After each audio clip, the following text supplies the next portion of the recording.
என் அன்னை தமிழே, உன் பாதம் தனை பணிந்து அவையில் வீற்றிருக்கும் என் அன்பு தமிழ் நெஞ்சங்களுக்கு என் மாலை நேர வந்தனங்கள்.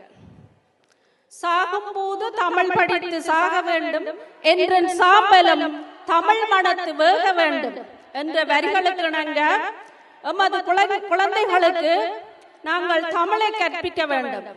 அதனோடு நல்ல பண்புள்ள மாணவர்களாக இந்த தேசத்தில் வாழ வைக்க வேண்டும் என்று கேட்டுக்கொண்டு, எமது கெமல் தமிழ் பாடசாலையில் 33 மாணவர்கள் கல்வி கற்று வருகின்றார்கள். எமது சகோதர நாடான இந்தியாவில் இருந்தும் எமது குழந்தைகள் கல்வி கற்று வருகின்றார்கள் எமது பாடசாலையில். அந்த விடயம் மிகவும் பெருமைக்குரிய விடயம். எங்கே உங்களுக்கு அரகோசங்கள்? அவர்களது பெற்றோர்களது பங்களிப்பும் மிகவும் முக்கியமானது, அளப்பெரியது.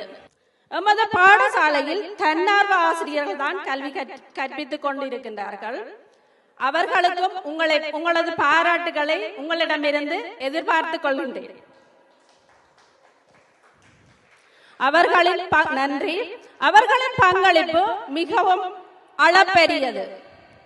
கடந்த 3 வருடங்களுக்கு மேல் நான் இந்த பாடசாலையில் கல்வி கற்பித்துக் கொண்டிருப்பதோடு எனது பணியினையும் தொடர்ந்து கொண்டிருக்கின்றேன். அனைத்து மாணவர்களும் மிகவும் ஆர்வத்துடனும் கல்வி கற்று வருகின்றார்கள். அதுடன் ஆசிரியர்களும் அவர்களுக்கு ஏற்ற முறையில் கல்வியினை கற்பித்துக் கொண்டிருக்கின்றார்கள். நாங்கள் உங்களிடமிருந்து ஒரு வேண்டுகோளை விடுக்கின்றோம்.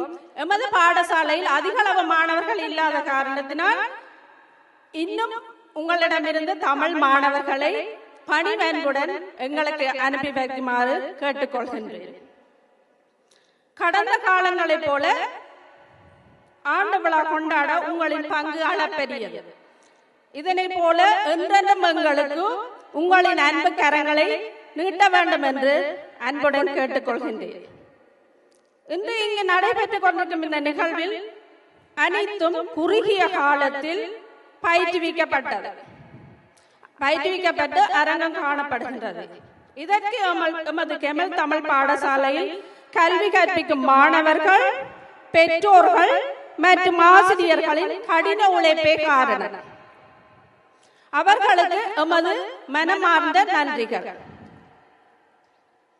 இந்த கெமல் தமிழ் பாடசாலை ஆரம்பித்து 11 வருடங்களை நிறைவு பெற்றுள்ளது. இந்த பாடசாலை 11 வருடங்களும் நிறைவு பெற்ற இந்த காலத்திலே நாங்கள் நிற்கிறோம் என்றால், இதற்கு முன் இங்கு கல்வி கற்ற மாணவர்கள், பாடசாலை ஆசிரியர்கள், அதிபர்கள் மற்றும் கெமல் வாழ் தமிழ் சமூகத்தினர் ஆகிய உங்களின் பங்களிப்பினால் தான் இந்த பாடசாலை மேலும் மேலும் முன்னேறி கொண்டு வருகின்றது என்பதை தாழ்மையுடன் தெரிவித்துக் கொள்கின்றேன். கெமல் தமிழ் பாடசாலை மென்மேலும் சிறக்க நாம் அனைவரும் தொடர்ந்து பயணிப்போம். நான் நீண்ட நேரம் உரையாற்ற விரும்பவில்லை. ஏனென்றால் பாடசாலை மாணவர்களின் நிகழ்வுகள் மென்மேலும் இருக்கின்றன. அவர்கள் சிறியவர்கள், உங்கள் எல்லாருக்கும் தெரியும். அதனால நான் நீண்ட உரையாற்ற விரும்பவில்லை. உங்களிடம் அன்பான வேண்டுகோளை விடுத்துக் கொள்கின்றேன். நீங்கள் அனைவரும் எங்களுடன் ஒன்றிணைந்து பயணிக்க வேண்டும் என்பதை அன்புடன் கேட்டுக்கொண்டு என் உரையினை நிறைவு செய்கின்றேன். நன்றி, வணக்கம்.